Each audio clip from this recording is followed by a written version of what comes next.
Général, Mesdames, Messieurs, distingués délégués, Monsieur le Président, au nom de l'Union africaine, je remercie votre prédécesseur et vous adresse tous nos vœux de succès à la présidence de notre session.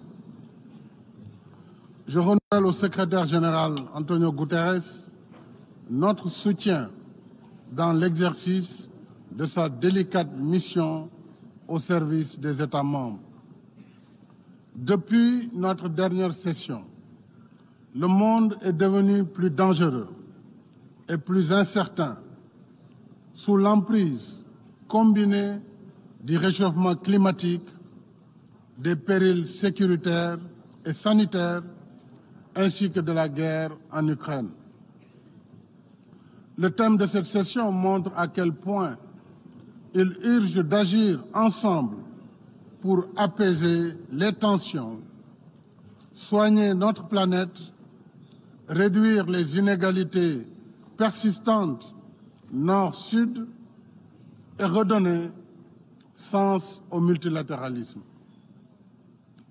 Le Conseil de sécurité est interpellé au premier chef afin qu'il traite de la même manière toutes les menaces à la paix et à la sécurité internationale, y compris en Afrique. Le terrorisme qui gagne du terrain sur le continent n'est pas qu'une affaire africaine. C'est une menace globale qui relève de la responsabilité première du Conseil, garant du mécanisme de sécurité collective en vertu de la charte de l'organisation. Ainsi, invitons-nous le Conseil à mieux s'engager avec nous dans la lutte contre le terrorisme en Afrique, avec des mandats plus adaptés et des moyens plus conséquents. En outre, l'Union africaine appelle une fois de plus à la levée des sanctions étrangères contre le Zimbabwe. Ces mesures sévères continuent de nourrir un sentiment d'injustice contre tout un peuple et d'aggraver ses souffrances en ces temps de crise profonde. Au Proche-Orient, nous réitérons le droit du peuple palestinien à un État viable, coexistant pacifiquement avec l'État d'Israël, chacun à l'intérieur de frontières sûres et internationalement reconnues. Nous appelons à la désescalade et à la cessation des hostilités en Ukraine pour une solution négociée afin d'éviter le risque catastrophique d'un conflit potentiellement mondial. La négociation et la discussion sont les meilleures armes dont nous disposons pour promouvoir la paix. Je lance un appel pour la mise en place d'une mission de médiation de haut niveau à laquelle l'Union africaine est prête à apporter sa contribution.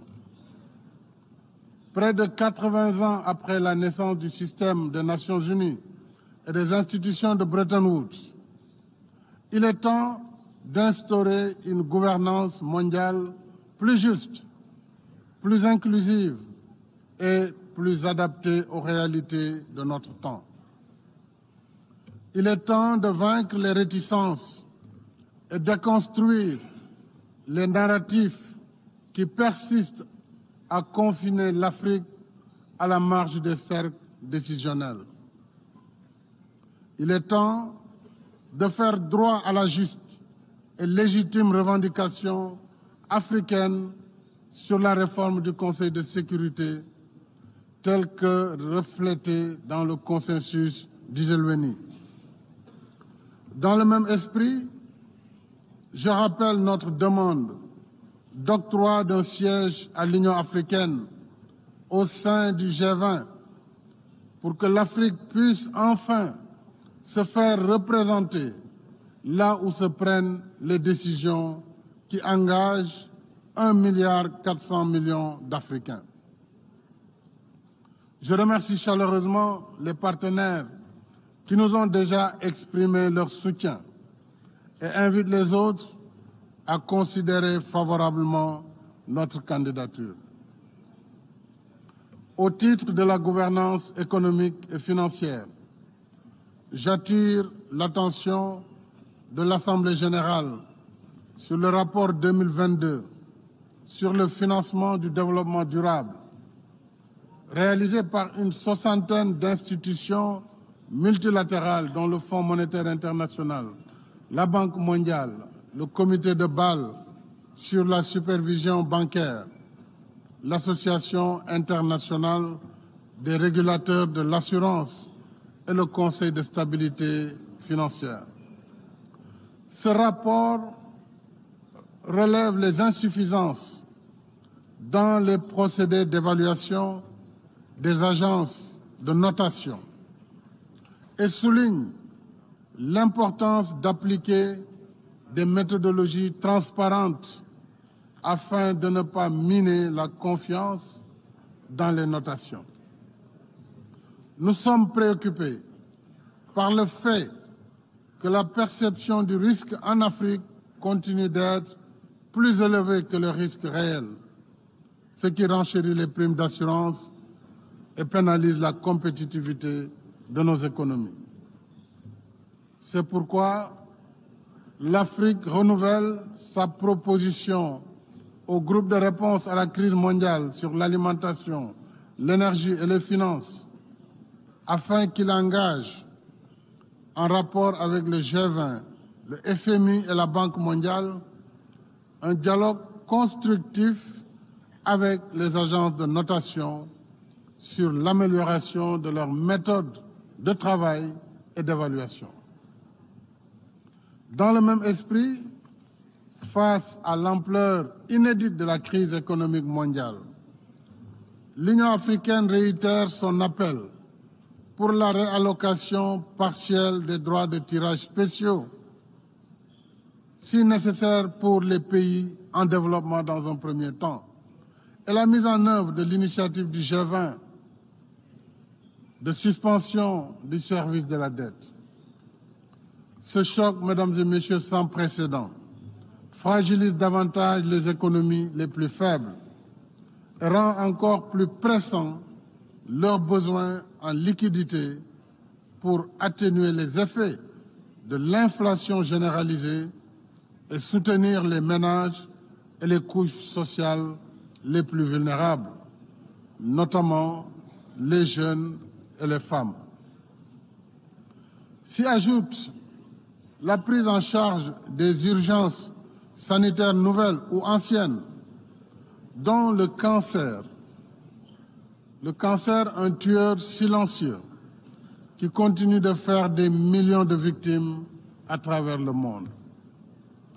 J'appelle à la mobilisation en faveur de la campagne Rays of Hope de l'Agence internationale de l'énergie atomique pour le renforcement des capacités des pays membres, africains en particulier, dans la lutte contre le cancer grâce aux technologies nucléaires telles que l'imagerie médicale, la médecine nucléaire et la radiothérapie.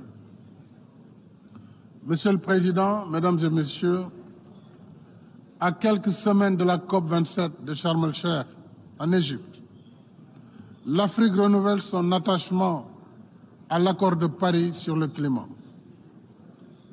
En même temps, nous souhaitons parvenir à un consensus pour une transition énergétique juste et équitable, comme ce fut le cas au sommet Afrique-Europe de février dernier, à la session élargie du sommet du G7 en juin et récemment au Forum de Rotterdam sur le financement de l'adaptation en Afrique. Il est légitime et juste et équitable que l'Afrique, continent le plus en retard sur le processus d'industrialisation, continent le moins pollueur, Il est donc juste que l'Afrique exploite ses ressources disponibles pour disposer d'une énergie de base afin d'améliorer la compétitivité de son économie et réaliser l'accès universel à l'électricité.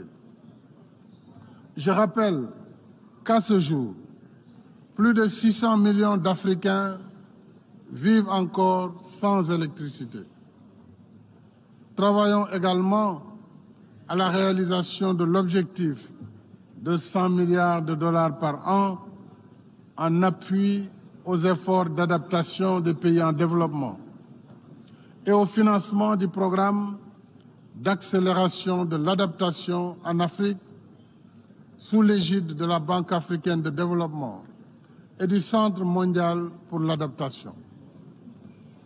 Au demeurant, nous considérons le financement de l'adaptation non comme de l'aide, mais comme une contribution des pays industrialisés à un partenariat mondial solidaire en contrepartie des efforts que fournissent les pays en développement pour éviter les schémas pollueurs qui ont plongé la planète dans l'état d'urgence climatique actuel.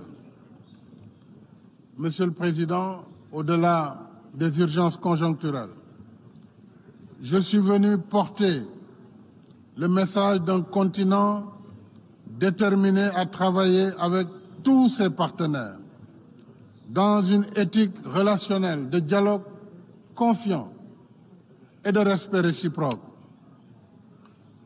Je suis venu dire que l'Afrique a assez subi le fardeau de l'histoire, qu'elle ne veut pas être le foyer d'une nouvelle guerre froide, mais plutôt un pôle de stabilité et d'opportunité ouvert à tous ses partenaires sur une base mutuellement bénéfique.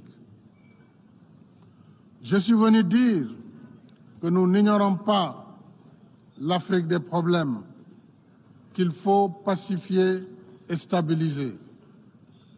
Mais je suis également venu dire que nous avons aussi l'Afrique des solutions, avec ses 30 millions de kilomètres carrés, ses ressources humaines, plus de 60% des terres arables du monde, ses richesses minières, forestières, hydriques et énergétiques. Oui, l'Afrique, oui, nous avons l'Afrique des solutions, avec des gouvernements à la tâche, au quotidien, une jeunesse vibrante qui innove, entreprend et réussit, des millions d'hommes et de femmes qui travaillent dur pour nourrir, éduquer et soigner leurs familles, qui investissent, créent de la richesse et génèrent des emplois. Cette Afrique des solutions souhaite engager avec tous ses partenaires des rapports réinventés qui transcendent le préjugé selon lequel qui n'est pas avec moi est contre moi. Nous voulons un multilatéralisme ouvert et respectueux de nos différences, parce que le système des Nations Unies, né sur les cendres de la guerre, ne peut emporter l'adhésion de tous que sur la base d'idéaux partagés et non de valeurs locales érigées en normes universelles. C'est en collaborant dans le respect de nos différences que nous redonnerons force et vitalité à la raison d'être des Nations Unies, c'est-à-dire préserver les générations actuelles et futures du fléau de la guerre, promouvoir la cohabitation pacifique des peuples et favoriser le progrès en instaurant de meilleures conditions de vie pour tous. Je souhaite plein succès aux travaux de la 77e session de l'Assemblée générale. Je vous remercie de votre aimable attention.